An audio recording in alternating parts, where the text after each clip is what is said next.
रायगढ़ के घने जंगलों के बीचों बीच भूतों और चुड़ैलों की एक अलग दुनिया थी। वहाँ सभी भूत और चुड़ैल दिन रात शिकार करते थे। एक दिन भूत और चुड़ैल में खाने के बीच में चली जाती है। दिन रात मेहनत करके शिकार करते हैं और हाथ क्या लगता है, खाने का एक छोटा सा टुकड़ा, और वह छोटा सा टुकड़ा तो हमारे दांतों में ही अटक जाता है।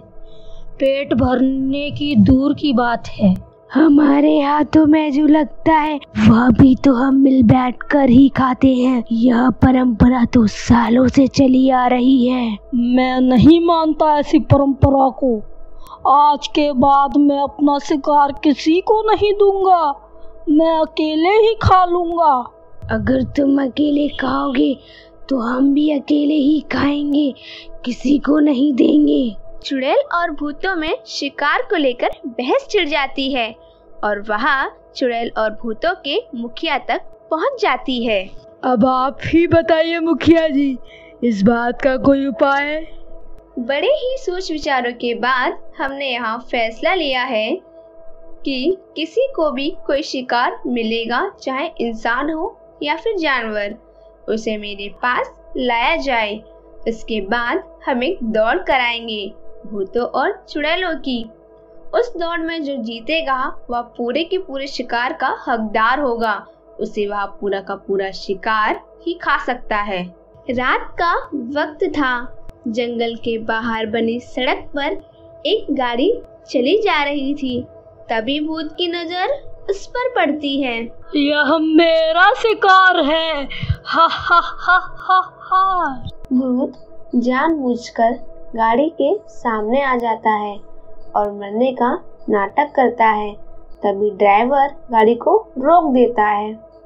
जैसे ही ड्राइवर कार से नीचे उतरकर देखता है तो पीछे से चुड़ैल उसे पकड़ लेती है। फंस गया, आज फंस गया, मेरा शिकार हो गया। इसे अपना शिकार मत समझो, क्योंकि अभी दौड़ होनी बाकी है। उसके बाद ही फैसला होगा यह पगला आदमी किसके पेट में जाएगा। ओए, यह तो भूत था, तुम मुझे जाने दो। मैंने तुम्हारा क्या बिगाड़ा है जो मुझे पकड़ लिया? तेरे जैसे हट्टी खट्टी इंसान के लिए मैं दौड़ तो क्या, पहाड़ भी चढ़ जाऊं। तू तो गया मेरे पेट में। वहाँ से उसे अपने मुखिया के पास ले जाते हैं और फिर दौड़ शुरू होती है। चुड़ैल और भूतों की मुखिया के इशारे पर सभी भागने लगते हैं। सभी को जंगल का चक्कर लगाना था।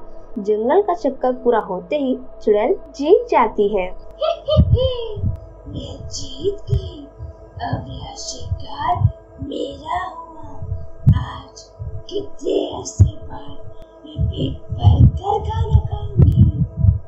हा हा हा हा हा हा।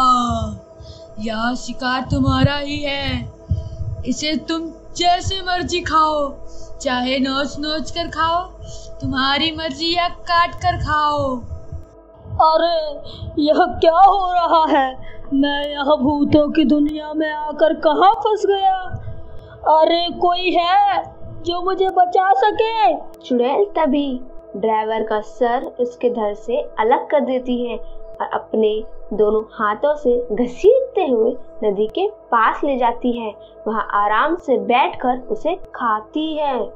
कुछ दिन बाद जंगल से सटे सड़क पर एक परिवार अपनी गाड़ी में सवार होकर अपने रिश्तेदार की शादी में जा रहा था।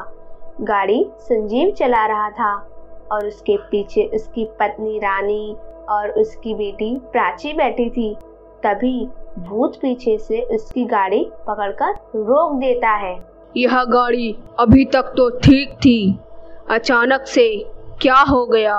संजीव गाड़ी से उतरकर देखता है। आगे से देखा तो सब ठीक, पीछे देखता है तो भूत देखकर उसकी चीख निकल जाती है। भूत, यह तो भूत है। जल्दी चलो यहाँ से। अब तुम यहाँ से नहीं जा सकते। भूत अपने साथियों को बुलाता है और वो उनको ले जाते हैं मुखिया के पास। मुखिया जी, आज हमें 3 शिकार मिले हैं, अब इसका बंटवारा कैसे हो? हम चाहते हैं कि दौड़ में पहले आने वाले को तीनों शिकार मिलेगा, बाद में जिसको चाहे उसको दे। आप लोग सलाह कर लीजिए कि करना क्या है। हम भूतों और चुड़ैलों के इलाकों में आ गए हैं और पूरे फंस गए हैं। यार सभी हमें मार कर खा जाएंगे। बच्चों के सामने यह सब मरने की बात मत करो, वहाँ डर जाएगी। मम्मी पापा यार, डरने का समय नहीं है।